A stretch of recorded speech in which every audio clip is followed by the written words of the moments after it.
Aya ya kwanza. Kifo cha mbunge. Mbunge alibuliwa. Waliweza kujua nani alimuua katika chini ya siku 2.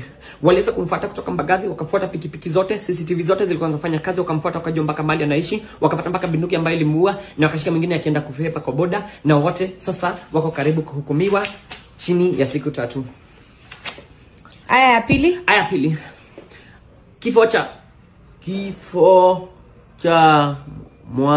Kifo cha mwananchi wa kawaida. Soma haraka. Mwananchi wa kawaida alijigonga akajiumiza. Soma kwa haraka. Akajiumiza. Hatuwezi baini sababu CCTV. Soma haraka. Wachunguzi wakabaini upasuaji, alinyongwa na kupigwa. Hauoni ama nini?